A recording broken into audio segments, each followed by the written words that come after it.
السلام علیکم ورحمۃ اللہ وبرکاتہ۔ لا حول ولا قوة الا باللہ العلی العظیم۔ حسبنا اللہ ونعم الوکیل۔ وکأی من دابۃ لا تحمل رزقها اللہ یرزقها وإیاکم وہو السمیع العلیم۔ سورہ عنکبوت آیت نمبر 60۔ پچھلی دو ویڈیوز کے اندر میں نے سورہ نمل اور سورہ یونس کی وہ آیات کور کی کہ جو کہ اس دنیا کا موسٹ سینسٹیو ٹاپک توحید کے بارے میں نے دو صورتوں کو کور کیا، اور اس میں ہم قرآن کی اس آیت کو کور کرنے جا رہے ہیں کہ جس میں اللہ تعالیٰ نے انسان کے لیے ایک پیغام دیا، اور پیغام کیا دیا؟ وَكَأَيٍّ مِّن دَابَّةٍ لَا تَحْمِلُ رِزْقَهَا۔ اور کتنے ہی جاندار ہیں جو اپنی پیٹھوں پر رکھ کر اپنا رزق نہیں چلتے۔ کتنے ہی جاندار ہیں، ایسی کتنی مخلوقات ہیں کہ جو اپنا رزق اپنے پیٹھ پر لاد کر نہیں چلتے۔ اللہ یرزقها، اللہ انہیں رزق دیتا ہے، ان کی پیٹھوں پر ان کے رزق نہیں ہوتے، اللہ ان کو نوازتا ہے۔ میں ایف ایس سی میں تھا تو ہماری بایو کی کلاس ہوتی تھی، اس میں ہم ایک پودے کے بارے میں پڑھتے تھے۔ سر وہ پودا اس طرح اللہ تعالیٰ نے ڈیزائن کیا، سر کیا مخلوقات ہے اللہ کی بھی۔ اس پودے کو اللہ نے اس طرح ڈیزائن کیا ہوا تھا کہ جب اس کے اندر کوئی آ کے کوئی بھی کسی بھی قسم کا کوئی کیڑا یا کوئی مینڈک وغیرہ یا کوئی اس طرح کی چیز اس کے اندر آ کے بیٹھتی تھی نا، تو وہ بند ہو جاتا تھا اور وہ اس کو اپنے اندر جذب کر لیتا تھا، وہ اس کو کھا لیتا تھا۔ سر یہ ایک پودے کی خاصیت ہے۔ میں اکثر یہ سوچتا ہوں کہ چلیں یہ خاصیت تو پودے کی ہے، یہ اللہ تعالیٰ کی بڑائی ہے، وہ کچھ بھی کر سکتے ہیں۔ وہ ایک پودے کو اس طرح ڈیزائن کر سکتے ہیں کہ ایک پودا جو اپنی جگہ پر کھڑا ہے، اس کے اندر آگے کوئی چیز گر رہی ہے، وہ اپنی جگہ سے موو نہیں کر رہا، وہ اپنی جگہ سے ہل نہیں رہا، لیکن اس کو رزق مل رہا ہے۔ اس کے اندر کوئی چیز آ کے بیٹھی ہے، اس نے منہ اپنا بند کر لیا اور چیز اس کے اندر مر گئی۔ سر یہ ڈیزائن تو اس کا ہے ہی ہے، لیکن میں اکثر یہ سوچتا ہوں کہ اس پودے کو کس نے بتایا کہ یہ تمہاری خاصیت ہے؟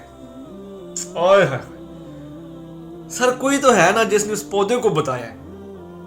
نان لیونگ تھنگ، اپنی جگہ سے ہل نہیں سکتا، اس کو کسی ذات نے یہ بتایا تو ہے نا، جو کسی کی بات سن نہیں سکتا، کسی سے بات نہیں کر سکتا، کسی کے ساتھ چل نہیں سکتا، اس کو کسی نے یہ بات بتائی تو ہے کہ تمہارے اندر یہ خاصیت ہے۔ اور سر پھر آپ دیکھیں کہ اس پودے کا ڈیزائن اس طرح ہے کہ بارش ہوگی، ہوا چلے گی تو وہ بند نہیں ہوگا۔ سر اس طرح تو وہ بند ہو تو اس کی تو کیپیسٹی ختم ہو جائے۔ دن میں کتنی دفعہ ہوا چلے، اگر جنگل ہے، جنگل میں بارشیں ہوتی ہیں، اگر وہ اسی طرح بند ہوتا رہے، کھلتا رہے، تو اس کی تو کیپیسٹی ختم ہوگی۔ سر اس پودے کو کس نے بتایا ہے کہ تمہارے اندر آ کے جب کوئی کیڑا بیٹھے گا، وہ پھڑپھڑائے گا، اتنی کیپیسٹی پہ پھڑپھڑائے گا تو تم نے بند ہونا ہے، وہ تمہارا رزق ہے۔ سر یہ اللہ تعالیٰ ہی ہے کہ جس نے اس پودے کو بتایا ہے۔ وَكَأَيٍّ مِّن دَابَّةٍ لَا تَحْمِلُ رِزْقَهَا، جس نے اس کو بتایا ہے کہ تمہاری پیٹھ کے اوپر رزق نہیں ہے، لیکن اللہ تمہیں رزق دے گا۔ اللہ یرزقها، اور پھر اس سے آگے وَإِيَّاكُمْ، اور تمہیں بھی رزق دیتا ہے۔ سر انسانوں کے لیے بھی اور جنوں کے لیے بھی پیغام آ گیا کہ اللہ ہی تو ہے جو انسانوں اور جنوں کو بھی رزق دیتا ہے۔ سر آپ دیکھیں، ہم صبح اپنے گھر سے خالی ہاتھ نکلتے ہیں اور شام کو اپنے ہاتھوں میں، اپنے موٹر سائیکل پہ، اپنی گاڑیوں میں ہم نے بیگ لٹکائے ہوئے ہوتے ہیں رزق کے، اور اپنے گھر میں واپس داخل ہوتے ہیں۔ یہ کون ہے؟ اللہ یرزقها، اللہ ہی تو تمہیں رزق دیتا ہے تمہاری پیٹھوں پر۔ سر آپ یہ دیکھیں کہ صرف پودوں پہ، صرف جانوروں پہ یہ آیت نہیں لاگو ہوتی، میرے خیال سے یہ آیت انسانوں پہ بھی لاگو ہوتی۔ ہم اپنی پیٹھوں پہ رزق لاد کے نہیں چلتے، اللہ تعالیٰ ہمیں دیتے ہیں. ہم شام کو جب گھر واپس لوٹتے ہیں اپنے لیے اور اپنے اہل و عیال کے لیے کھانا لے کے آتے ہیں. کون دے رہا ہے؟ اللہ یرزقها. یہ اللہ دے رہا ہے تمہیں. وَهُوَ السَّمِيعُ الْعَلِيمُ. وہ سننے والا ہے, وہ سب کچھ جاننے والا ہے. سر وہ جاننے والا ہے تو اس کو پتہ ہے نا اس ذات کو کہ پودے نے اپنی جگہ سے ہلنا نہیں ہے, جانور کے ہاتھ نہیں ہے جس سے وہ مزدوری کرے گا, درخت کسی کو بتا نہیں سکتا کہ مجھے کیا چیز چاہیے. وَهُوَ السَّمِيعُ الْعَلِيمُ. وہ سنتا ہے, وہ جانتا ہے, تبھی تو اسے پتہ ہے نا کہ کس کی کیا ضرورت ہے, کہ کس کو کس وقت کیا چیز چاہیے. انسان تو پھر کوئی نہ کوئی چیز ذخیرہ کر لیتا ہے سر. ہم تو اپنے گھر میں پھر بھی کچھ نہ کچھ رکھ لیتے ہیں سنبھال کے. جانوروں کے پاس تو یہ اتھارٹی بھی نہیں. تو جانوروں کو کس نے یہ بتایا ہے؟ سر پانی کے اندر ایک نارمل ویل جو ہوتی ہے نا, نارمل جو مچھلی ہوتی ہے, ویل مچھلی, اس کی دن کی جو خوراک ہے نا, ایک ٹائم کی نارمل ویل مچھلی کی 500 کلو گرام گوشت کھاتی ہے. وہ کون پورا گھر ہے 500 kg وہ گوشت اس کو کون دے رہا ہے؟ اور اس کو کس نے بتایا ہے کہ تمہیں فلانی جگہ سے جا کے یہ گوشت ملے گا؟ اللہ یرزقها. سر اللہ نے اس کو بتایا ہے کہ تمہیں فلانی جگہ سے جا کے ہی تمہارا رزق ملے گا. وہ تو اپنی پیٹھ پہ کچھ بھی لاد کے نہیں گھوم رہی. سر ایک گدھے کو کس نے بتایا ہے؟ ایک گھوڑے کو کس نے بتایا ہے؟ یہ اتنے پرندے جو ہجرت کرتے ہیں, اپنے گھونسلوں سے نکلتے ہیں, شہر چینج کرتے ہیں, اپنی ہوائیں چینج کرتے ہیں, ان کو کس نے بتایا ہے؟ ان کے اندر یہ فنکشن کس نے ڈالا ہے کہ تم فلانی جگہ پہ جاؤ گے؟ انسان کو تو سر پھر اللہ تعالیٰ نے عقل دی ہے, انسان سوچتا ہے. پرندوں کے پاس تو یہ بھی نہیں. سر ان کا ڈیزائن ہی اس طرح ہوا ہے. اب یہاں پہ آپ ایک اور بات دیکھیں کہ انسانوں کو اللہ تعالیٰ نے اتھارٹی دی ہے, اللہ تعالیٰ نے انسان کو اجازت دی ہے کہ اپنی مرضی سے میری عبادت کرو. مطلب تم کرو گے نہیں کرو گے یہ تمہاری مرضی ہے, آؤ گے میرے پاس میں تم سے حساب لے لوں گا. سر جانوروں کا, پرندوں کا, فرشتوں کا تو ڈیزائن ہی اس طرح نہیں ہے. وہ تو سب اللہ کے کنٹرول میں ہے. تو یہ کنٹرول کون چلا رہا ہے؟ ان کو رزق کون دے رہا ہے؟ اللہ یرزقها. آج ہمارا ایمان ہی نہیں. ہم اپنے بینکوں کے اندر, اپنے بٹوؤں کے اندر, اپنے گھروں میں چھپا چھپا کے مال رکھتے ہیں. سر پرندہ بھی تو صبح خالی ہاتھ گھر سے نکلتا ہے. جتنے میرے بھائی بزنس کرتے ہیں, صبح آپ اپنے گھر سے خالی ہاتھ نکلتے ہیں, شام کو اللہ تعالیٰ آپ کی جیب میں پیسے ڈالتے ہیں. یہ آیت ہمارے اوپر بھی لاگو ہوتی ہے. ہم اپنی پیٹوں پہ تو نہیں نا سر رزق لاد کے گھوم رہے. اللہ ہمیں دے رہا ہے, اللہ یرزقها. لیکن انسان کو یہ بات سمجھ ہی نہیں آتی. ہم پھر سوچتے ہیں پیسہ پیسہ پیسہ پیسہ جمع کرو جمع کرو. پرندے بھی تو سر جی رہے ہیں, جانور بھی تو جی رہے ہیں. وہ پودا بھی تو جی رہا ہے کہ جو اپنی جگہ سے ہل بھی نہیں سک رہا, اس کو اللہ تعالیٰ نے رزق اسی جگہ پہ دینا ہے. وہ کیڑا جو پتھر کے اندر پھنسا ہوا ہے, اس کو بھی تو رزق مل ہی رہا ہے. تو سر یہ انسان کو بات سمجھ میں نہیں آتی. یہ ہر مخلوق کو بات سمجھ میں آتی ہے, انسان کو نہیں آتی. ہر مخلوق کو پتا ہے اللہ یرزقها, اللہ یرزقها. لیکن انسان کہتا ہے نہیں, کیونکہ انسان کو اللہ تعالیٰ نے یہ اجازت دی ہے, جس کا کبھی کبھار وہ غلط فائدہ بھی اٹھا لیتا ہے. لیکن وہ یہ چیز بھول جاتا ہے وَهُوَ السَّمِيعُ الْعَلِيمُ. وہ دیکھ رہا ہے, وہ سن رہا ہے, وہ سب کچھ جانتا ہے.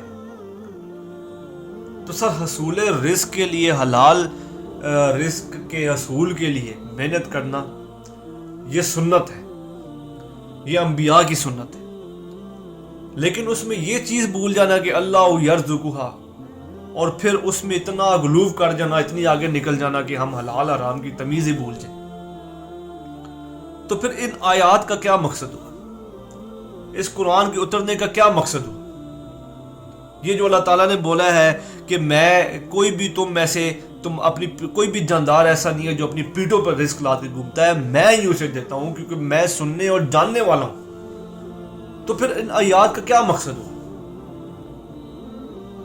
ہم پھر بھی جاتے ہیں دنیا داروں کے پاس مانگنے کے لیے، ہم دنیا داروں کے سامنے جا کے اپنی جھولی پھیلاتے ہیں، ہم اپنی نوکری کی خاطر، ایک نوکری حاصل کرنے کے لیے، اپنی دکان چلانے کی خاطر ہم لوگوں کے سامنے جا کے ہاتھ باندھ کے کھڑے ہو جاتے ہیں، بابا جی دعا کر دیں۔ وَهُوَ السَّمِيعُ الْعَلِيمُ تو اوپر بیٹھا ہوا، اللہ یرزقھا تو اوپر بیٹھا ہوا جو ہمیں رزق دیتا ہے۔ ہم دنیا داروں کے دروازے پہ چلے جاتے ہیں، دن میں 5 بار اللہ تعالیٰ کہتے ہیں حی علی الصلاح حی علی الفلاح، آؤ فلاح کی طرف، ادھر ہمارا دھیان ہی نہیں۔ سر پھر اس سب سسٹم کا کیا مقصد ہوا جب ہم نے سمجھنے ہی نہیں اس چیز کو؟ اس قرآن کا نازل ہونے کا کیا مقصد ہوا جب ہم نے سمجھنے ہی نہیں ہے کہ اللہ یرزقھا، ہم اپنی دنیا میں مگن ہیں، اللہ یرزقھا ہے، اس کے بدلے میں اللہ کو کیا چاہیے؟ اللہ تعالیٰ نے انسان کو اور جنوں کو اس چیز کی صرف اجازت دی ہوئی ہے۔